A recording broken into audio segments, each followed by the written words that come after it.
बच्चों, हमारे YouTube channel में आपका स्वागत है। आइए हम लोग मध्य प्रदेश बोर्ड के क्लास 8 के सहायक वाचन में अध्याय 4 देख लेते हैं। अगर अभी तक आप लोगों ने तीसरा अध्याय नहीं देखा तो यहाँ कोने पे एक आई बटन में लिंक आएगा, इस पर क्लिक करिएगा, तीसरा अध्याय खुल जाएगा। आइए हम लोग देख लेते हैं गुप्त वंश। हमारे पाठ का नाम है गुप्त वंश। गुप्त वंश का राज्यकाल भारतीय इतिहास में स्वर्ण युग के नाम से विख्यात है। देखिए, ये जो गुप्त वंश का राज्यकाल था, मतलब जितना इस गुप्त वंश में लोगों ने शासन किया था, ये भारतीय इतिहास में स्वर्णिम युग था। यहाँ बहुत ज़्यादा विकास हुआ था। कला और संस्कृति इस युग में अपनी चरम सीमा पर थी। देखिए, कला और संस्कृति उस युग में अपने परम सीमा पर थी, चरम सीमा, सबसे उच्च सीमा पर थी, मतलब बहुत विकसित थी। इस वंश के प्रतापी राजा समुद्रगुप्त ने मध्य प्रदेश और दक्षिण पथ के राजाओं पर विजय प्राप्त की थी। देखिए, इस वंश का प्रतापी राजा समुद्रगुप्त ने मध्य प्रदेश और दक्षिण पथ के राजाओं पर विजय प्राप्त किया था। इलाहाबाद स्तंभ अभिलेख में अंकित है कि समुद्रगुप्त रीवा होते हुए दक्षिण कौशल प्रदेश में प्रवेश हुआ था। देखिए, इलाहाबाद स्तंभ में अंकित है कि समुद्रगुप्त जो कि रीवा से होते हुए दक्षिण कौशल में प्रवेश हुआ था। कौशल अर्थात आधुनिक छत्तीसगढ़ के उत्तरी क्षेत्र में। देखिए, कौशल उस समय था, इस समय आधुनिक छत्तीसगढ़ का कुछ उत्तरी क्षेत्र पड़ता है। बैतूल, नर्मदा और उत्तर के अधिकांश क्षेत्रों पर विजय प्राप्त की। बैतूल में भी, नर्मदा के में भी और उत्तर के कुछ क्षेत्रों पर क्या क्या उसने विजय प्राप्त किया। उत्तरी कौशल का राजा महेंद्र था। देखिए, उत्तरी कौशल का राजा क्या नाम था? महेंद्र नाम था।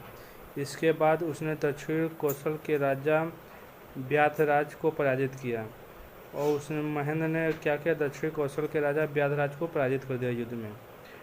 जिन 18 प्रदेशों में समुद्रगुप्त ने अपने साम्राज्य में सम्मिलित किया, उनमें डहाल अथवा चेदी देश, जिसकी राजधानी त्रिपुरी थी, भी एक था। त्रिपुरी अब बेहतर नाम से जाना जाता है।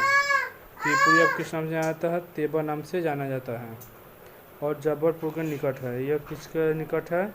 जबलपुर जिला के निकट है। समुद्रगुप्त ने विदिशा में से एरड़ तक का क्षेत्र अपने कब्जे में लिया था। समुद्रगुप्त जो है विदिशा से लेकर एरड़ तक अपने कब्जे में जीत चुका था। एरड़ के एक शिलालेख में समुद्रगुप्त के नाम उल्लेख है। एरड़ का एक शिलालेख है जिसमें समुद्रगुप्त का नाम मिलता है। समुद्रगुप्त के पुत्र चंद्रगुप्त द्वितीय ने मालवा पर अधिकार किया। देखिए, और समुद्रगुप्त के पुत्र द्वितीय ने मालवा पर अधिकार कर लिया, युद्ध करके उसको हरा दिया, एवं गुप्त साम्राज्य की सीमा पश्चिम में अरब सागर तक पहुंचा दी। और गुप्त साम्राज्य की सीमा कहाँ पहुंचा दिया? पश्चिम में अरब सागर तक पहुंचा दिया, इतना विस्तार कर दिया। समुद्रगुप्त द्वितीय को विक्रमादित्य की उपाधि मिली। समुद्रगुप्त द्वितीय को जो है कि विक्रमादित्य का विख्याति मिला, उसको नाम से जाना जाता है। समुद्रगुप्त के राजस्व काल में हुनों के बर्बर आक्रमण आरंभ हो गए। चंद्रगुप्त के राजस्व काल में ही हुनों के बर्बर आक्रमण आरंभ हो गए। बर्बर यहाँ हुनों क्या करने लगे? आक्रमण करने लगे। हुण मध्य प्रदेश की बर्बर जाति थी। हुण क्या था? मध्य प्रदेश की एक बर्बर जाति थी, और उस काल में मानव जाति की सबसे बड़ी शत्रु आकी जाति थी, और उस समय वह मानव काल का सबसे बड़ा शत्रु था। स्कंदगुप्त ने हुणों को करारी मात दी। स्कंदगुप्त क्या किया? उसको हरा दिया, और गुप्त साम्राज्य को नष्ट होने से बचा लिया। और गुप्त साम्राज्य क्या किया? नष्ट होने से बचा लेने, तो क्या देता? नष्ट हुआ। कुमारगुप्त द्वितीय के समय मंदसौर के लेख से ज्ञात होता है कि मालवा के सुप्रसिद्ध नगर दसपुर में भव्य सूर्य मंदिर था, जिसका शिखर रात्रि में चंद्रमा के प्रकाश से चमकता। देखिए, एक मंदिर था जिसका सूर्य मंदिर नाम है, वो चंद्रमा की रात्रि के प्रकाश में क्या करता था? चमकता था। गुप्तों ने उदयगिरी की विश्व प्रसिद्ध गुफा और तिगवा के मंदिरों का निर्माण किया। ये हमारा गुफा है, यहाँ पर क्या क्या उन्होंने निर्माण कराया था। गुप्त काल के वैभव का उल्लेख उनके शिलालेखों व उस समय प्रसिद्ध कलाकृति मृच्छकीटकम व मेघदूत में मिलता है। देखिए, गुप्त काल कितना वैभव से पूर्ण था, इसका जो कि उल्लेख शिलालेखों के समय मिलता है, वो मेघदूत में भी मिलता है। इनमें गुप्त समय के नगर अत्यंत समृद्धशाली बताए गए हैं। इसमें जो वर्णन किया गया है उसमें गुप्त समय का नगर क्या था, बहुत ही समृद्ध था, विकसित था। इस ग्रंथ में उज्जैनी के नगरों के सामाजिक व सांस्कृतिक जीवन के विभिन्न पहलुओं का सजीव वर्णन है।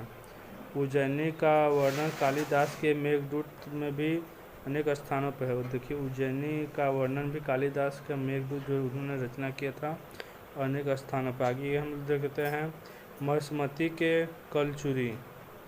6वीं शताब्दी में हर्यत वंश के कलचुरी राजाओं का उदय हुआ। देखिए 6वीं शताब्दी में हमारा जो है कि हर्यत वंश के कलचुरी राजाओं का उदय हुआ। उनकी राजधानी निमाड़ क्षेत्र में महेश्मती थी। उनका राजधानी कहाँ था, महेश्मती था। गुजरात, खानदेश और मालवा का बड़ा क्षेत्र उनकी राज्य के अंतर्गत आता है। इस वंश के 3 राजाओं का नाम ज्ञात है। इस वंश के 3 राजाओं का नाम हम लोगों को ज्ञात है। पहला कृष्णराज, दूसरा शंकरगना, तीसरा बुधराज। आइए हम लोग हर्षवर्धन देख लेते हैं। 7वीं शताब्दी में लगभग संपूर्ण उत्तर भारत वर्धन वंश का अधिकार था। देखिए 7वीं शताब्दी में जो कि संपूर्ण उत्तर भारत पर वर्धन वंश का स्थापना हो गया था। उन्होंने जीत कर पूरे राज्य को अपने राज्य में मिला लिया था। हर्षवर्धन का राज्य हिमालय से लेकर नर्मदा तक फैला था। जो हर्षवर्धन का राज्य था वो हिमालय से लेकर नर्मदा तक फैला हुआ था। नर्मदा के दक्षिण के क्षेत्र पर चालुक्य राजाओं का राज्य था। नर्मदा का जो दक्षिण क्षेत्र था उस पर किसका राज था, चालुक्य का राज था। इसका अर्थ है कि मध्य प्रदेश मुख्यतः इस समय 2 राजवंशों में अधिकार था। मध्य प्रदेश में उस समय 2 राजवंशों का अधिकार था। उत्तर में हर्षवर्धन और दक्षिण में चालुक्य वंश। देखिए उत्तर में जो कि हर्षवर्धन वंश का राज था और दक्षिण में चालुक्य वंश का राज था। हम लोग अभ्यास देख लेते हैं। हम अभ्यास का दूसरा वीडियो अपलोड कर देंगे क्योंकि वीडियो बहुत बड़ा हो जा रहा है, आदमी देखने में आप लोग भी बोर हो जाते हैं। प्यारे बच्चों, वीडियो पसंद है तो लाइक करें, चैनल सब्सक्राइब करें और अपने दोस्तों के साथ ज़रूर शेयर करें। जय हिंद, जय भारत।